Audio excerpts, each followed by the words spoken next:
इंसान अब धरती के बाहर शहर बसाने के लिए अपनी पूरी ताकत से जुट गया है। मानव को लाल ग्रह यानी कि मंगल ग्रह में उम्मीद की किरण नजर आ रही है।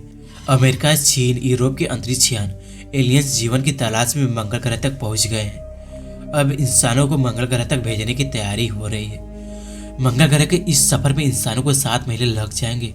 एक छोटे से कैप्सूल के अंदर इतने लंबे समय तक इंसानों को अंतरिक्ष की मुसीबतों के बीच जाना होगा। अगर वे बच भी गए तो उन्हें मंगल ग्रह के बेहद ही खराब इन्वायरमेंट का सामना करना होगा।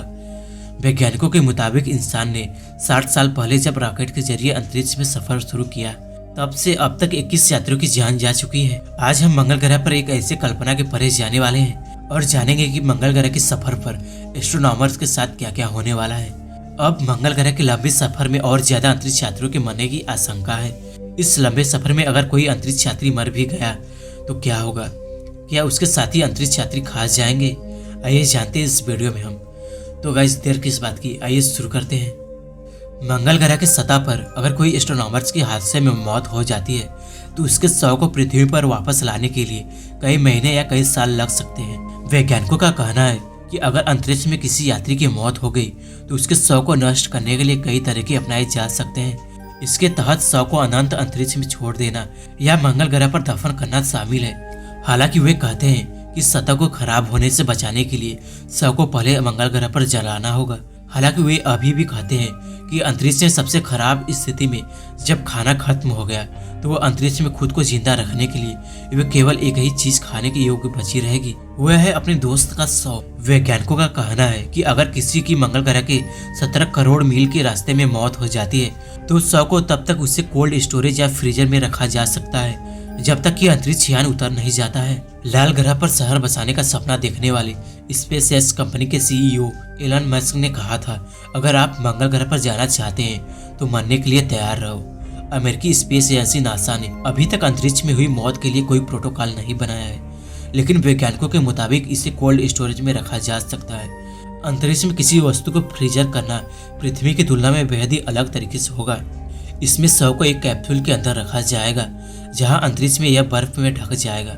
हालांकि अगर अंतरिक्ष में शव ठंडा रखना विकल्प ही नहीं होगा तो बचे हुए एस्ट्रोनॉमर्स के सदस्य अपने मरे हुए साथियों को अंतरिक्ष में छोड़ सकते हैं। नासा के वैज्ञानिक ने यह भी कहा था कि इससे संबंधित अभी तक नासा या किसी और स्पेस एजेंसी ने कोई प्रोटोकॉल नहीं बनाया है जिसके तहत अंतरिक्ष में छोड़कर साथी यात्री को दफना दिया जाए। हालांकि इससे शव को अंतरिक्ष यान से टकराने की भी खतरा बन जाता है। वैज्ञानिकों का कहना है कि लाशों को अंतरिक्ष में छोड़ना सबसे आसान विकल्प है, लेकिन भविष्य में जाने वाले रॉकेट को लाशों के समुद्र से गुजरना होगा क्योंकि मरने वाले की संख्या लगातार बढ़ती रहेगी। यही नहीं, जब मंगल ग्रह पर अंतरिक्ष यात्री पहुंच जाएंगे तो उन्हें अपने जीवन को बचाने के लिए एक और चुनौती से जूझना होगा, वह है रेडिएशन। पहले के आंकड़ों के मुताबिक मंगल ग्रह पर रेडिएशन का स्तर पृथ्वी की तुलना में 700 गुना ज्यादा है। वैज्ञानिकों का कहना है कि हर मरे हुए अंतरिक्ष यात्रियों को दफनाया नहीं जा सकता है बल्कि उन्हें खाया भी जा सकता है ताकि अन्य अंतरिक्ष यात्री वहां जिंदा रह सके। यह सुनने में बहुत ही क्रूर भरे ही लग रहे, लेकिन वैज्ञानिक एडन पहाड़ पर वर्ष 1972 में गिरे एक विमान के बारे में याद करते हैं। इस दौरान बचे हुए अंतरिक्ष यात्री के पास न तो जिंदा रहने के लिए खाना था और न ही संपर्क का कोई उपाय, तो उन्हें मरे हुए अंतरिक्ष यात्रियों को खाने का फैसला किया। बायो साइंटिस्ट पावल वोल्फ कहते हैं कि इस संबंध में 2 तरीके हैं। हालांकि हम किसी इंसान के शव को बहुत सम्मान देते हैं, लेकिन जिंदगी बचाए रखना सबसे महत्वपूर्ण है। अगर जिंदगी को बचाने के लिए केवल एक शव को खाना ही एकमात्र रास्ता है तो यह स्वीकार भी है। इस रिपोर्ट में कहा गया कि अगर मंगल मिशन के खाने की सप्लाई बाधित हो गई यानी कि किसी कारण से खत्म हो गई तो अंतरिक्ष यात्री बहुत ही जल्दी बिना भोजन के मर जाएंगे। सो गाइस, आपको क्या लगता है, क्या वाकई में जिंदा रहने के लिए अपने मरे हुए साथियों को खाना ठीक रहेगा या नहीं? हमें नीचे कमेंट करके जरूर बताएं। सो गाइस, ऐसे इंटरेस्टिंग वीडियो देखने के लिए हमारे चैनल स्पेस गाइडर को सब्सक्राइब करना ना भूलें। सो गाइस, मैं मिलता हूं आपसे एक नए वीडियो में नए टॉपिक के साथ। तब तक के लिए bye guys and take care.